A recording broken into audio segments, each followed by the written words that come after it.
Sugeng Rahayu sedaya kadang kapribaden makrifat. Di kajian kedua ini, Ratu Adil akan mengenalkan strategi-strategi mudah untuk menghaluskan unsur-unsur ragawi atau pembentukan wadah dengan strategi makrifat badania. Adapun strategi makrifat badania adalah cara atau langkah-langkah jitu untuk mengolah wadah atau badan ragawi kita, yang kita sebut juga dengan gelar, agar saat mengolah badan rohania atau gulung jadi lebih mudah atau cepat manunggal dengan zat hidup atau sang diri jati, atau nur ilahi atau roh kudus atau ide batari yang ada dalam diri kita dengan cara semedi atau wiritan yang tidak dihitung dan dirasakan di kolbu kita. Strategi-strategi semedi mengolah wadah secara makrifat badania ada dua tahapan, yaitu tahap dasar atau pemula dan tahap mengolah segala unsur-unsur energi.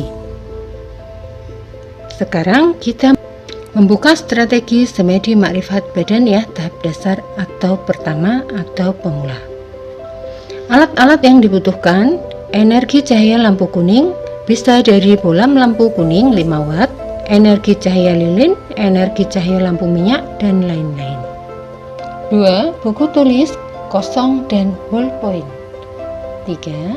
Dupa, minyak wangi, dan lain-lain untuk wewangian. Fokus media konsentrasi awal. 4. Alas duduk. 5. Ruangan tenang. 6. Doa andalan agama masing-masing. Contohnya, Kristen dan Katolik bisa pakai Bapa Kami, Islam bisa pakai Al-Fatihah, Hindu bisa pakai mantra Gayatri, dan lain-lain. Persiapan dan strategi-strategi praktek semedi tahap dasar pertama. 1. Nyalakan lampu energi cahaya kuning di depan Anda duduk dengan tujuan cahaya tersebut menimbulkan rangsangan agar mata ketiga mudah terbuka. 2. Nyalakan dupa atau pakai wewangian yang Anda sukai untuk media konsentrasi awal. 3. Bersihkan badaniah dan rohaniah dari segala keruwetan duniawi. Jika sudah fokus, ambil alas duduk, ambillah posisi semedi, patraplah dengan rileks.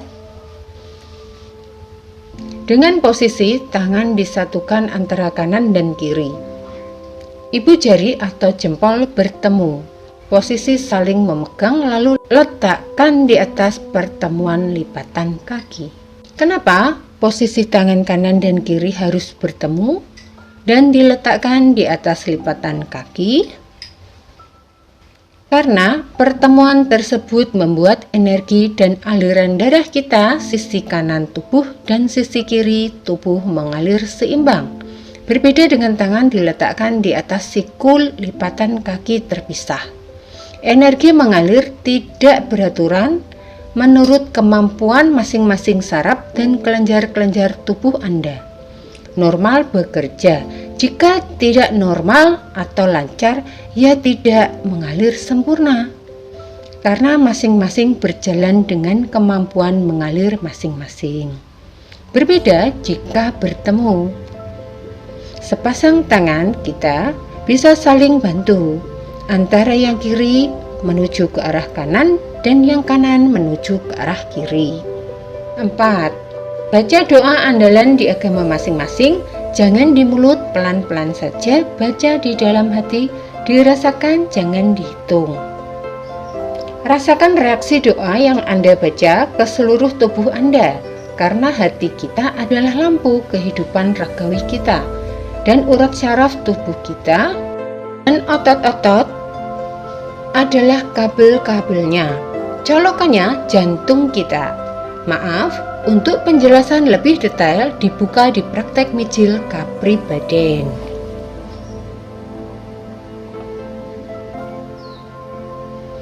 5. Nafas biasa saja, tidak usah dibuat-buat, santai, rileks, supaya energi udara keluar masuk seimbang. 6. Latihan tiap malam 2 jam paling sedikit rutin. Setel alarm ya. 7. Setiap latihan selesai, catat di buku kosong. Apa saja pengalaman-pengalaman yang Anda temui. Adapun pedoman-pedoman keberhasilan strategi tahap dasar atau pemula ini adalah: 1. Ada cahaya maju mundur di antara kedua alis mata Anda. 2. Badan seluruh tubuh tiap semedi merasa merinding kemepiar. Ada getaran halus di hati atau kolbu. 3. Dari dubur atau tulang ekor ada denyut atau getaran menimbulkan merinding kemepiar naik ke punggung menyatu dengan energi yang ada di depan. 4. Badan dari sisi kiri kadang-kadang ada rasa merinding kemepiar sendiri walaupun tidak semedi. Tiap mendengar lantunan lagu-lagu rohaniah atau doa-doa yang memuji Yang Maha Esa, kolbu terasa terenyuh atau hawanya seperti ingin menangis. 5. Saat semedi di titik yang ning atau enjoy, tidak kantuk, tiba-tiba tubuh terhentak, bergelayut, nyut. Ini Anda sudah berhasil melewati satu kendekan masuk ke shaft dimensi alam lain. Jika Anda melewati 5 proses tersebut, poin Anda A atau berhasil 100% dalam latihan tahap pertama ini. Poin ini biasanya dilewati kadang-kadang baru, paling cepat 1 minggu, paling lama sekitar 3-4 bulan. Kalau Anda serius berlatih dengan waktu tiap malam paling sedikitnya semedi 2 jam. Tahap 2, strategi semedi mengolah energi secara makrifat badaniah. Alat-alat yang dibutuhkan untuk mengolah energi secara makrifat badaniah: 1. Energi cahaya warna kuning, bisa dari lampu minyak, bisa dari bola lampu, bisa dari lilin, dan lain-lain. 2. Dupa atau minyak wangi sesuai selera Anda untuk media fokus awal. 3. Tempat semedi dalam air, bisa di rumah dengan ember atau jeding kecil. Isi air sebatas iga wekasan atau iga akir. Maaf, kenapa harus iga akir atau wekasan? Penjelasannya secara detail ini ada di Patra Mijil Kapribaden. 4. Musik instrumen rohani. 5. Minyak angin. 7. Buku evaluasi melanjutkan catatan tahap pertama atau dasar. Adapun persiapan dalam strategi-strategi latihan mengolah energi secara makrifat badaniah ini: 1. Nyalakan cahaya warna kuning. 2. Nyalakan dupa atau pakai minyak wangi kesukaan Anda sesuai selera Anda untuk media konsentrasi awal semedi. 3. Masuk ke ember atau jeding yang sudah digenangi air sebatas iga wekasan atau akir. 4. Nyalakan musik instrumen, setel dia berputar terus selama 2 jam atau 3 jam sesuai target Anda latihan semedi. Paling sedikit harus 2 jam setel alarm.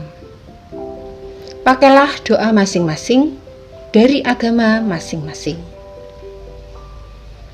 seperti yang Anda lakukan di saat Anda berlatih di tahap dasar atau pemula.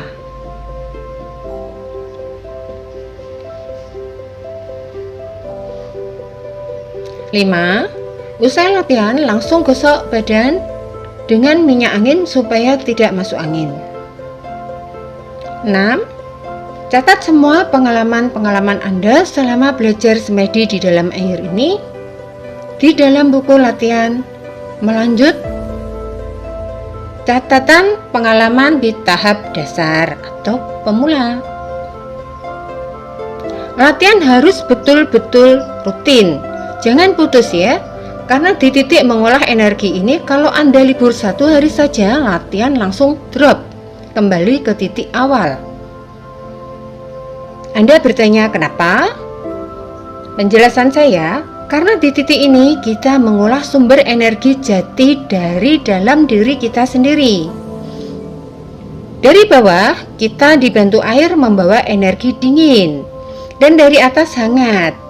Karena tubuh kita ini mengandung unsur-unsur hawa hangat. Kolbu kita memancarkan hawa hangat. Penyerapan energi hangat dan dingin ini menimbulkan aliran listrik di dalam tubuh kita. Yang berkumpul di tubuh kita menyebutnya dengan energi prana. Energi ini jika diolah bisa untuk mengobati orang sakit, untuk menjaga daya tahan tubuh kita, untuk menghilangkan gerindingan atau kesemutan di tubuh, itu paling bisa. Itu pertama. Jika semedi kuat, cahaya prana yang dihasilkan pun besar. Di tahap kedua, strategi semedi mengolah energi secara ma'rifat badaniyah ini dinyatakan berhasil bila mengalami 1. Titik cahaya maju mundur di antara kedua alis mata Anda semakin lama berputar semakin cepat. Dan saat semedi, mata ketiga pun terbuka. Anda bisa melihat penampakan makhluk halus atau malah kadang tanpa proses berputarnya cahaya di antara kedua alis mata, tahu-tahu sudah masuk ke alam atau dimensi lain. Setiap semedi, kendekan yang dilewati lebih dari 1 kendekan. 3. Saat semedi, mata tertutup, Anda melihat terang. Ini tolak ukur seberapa besar prana tubuh Anda. Semakin terang cahaya yang Anda lihat, semakin terang prana yang Anda miliki di dalam tubuh, semakin besar. 4. Sering mimpi-mimpi firasat yang akan terjadi di kahanan kasunyatan atau kenyataan. 5. Saat semedi, tubuh merinding kemebyar dan ada getaran tubuh, juga denyut dari tulang ekor atau dubur ke seluruh tubuh. Di titik ini, cakra sudah terbuka ke atas dari bawah, walau belum sempurna sampai ke mahkota, tapi wadah sudah halus dan dinyatakan poin hasil latihan A atau berhasil. Siap belajar mengolah gulung, mengasah rohaniyah untuk mendekatkan diri ke Yang Maha Esa dengan Nabi pribadi Sang Diri Jati atau Zat Hidup. Pencapaian proses ini paling cepat biasa kadang baru lewati sebulan, paling lama bisa 5 bulan. Tapi latihan harus tetap rutin tiap malam 2 jam sampai 3 jam tiap malamnya ya. Kalau 1 hari saja Anda tidak latihan, karena ini latihan energi, bisa fatal. Serasa sekian kajian Kepribadian Makrifat Ratu Adil di kajian kedua. Sampai bertemu di kajian ketiga dengan tema pengenalan kepribadian sebagai strategi mengolah gulung atau rohaniyah secara makrifat. Ratu Adil akan mengajari Anda cara mendapatkan asma sejati sendiri atas petunjuk Sang Diri Jati Anda sendiri. Mengingat, tidak semua kadang kepribadian betul-betul sudah manunggal sejati dengan zat hidupnya atau Sang Diri Jatinya. Salam kekadangan semuanya, semoga senantiasa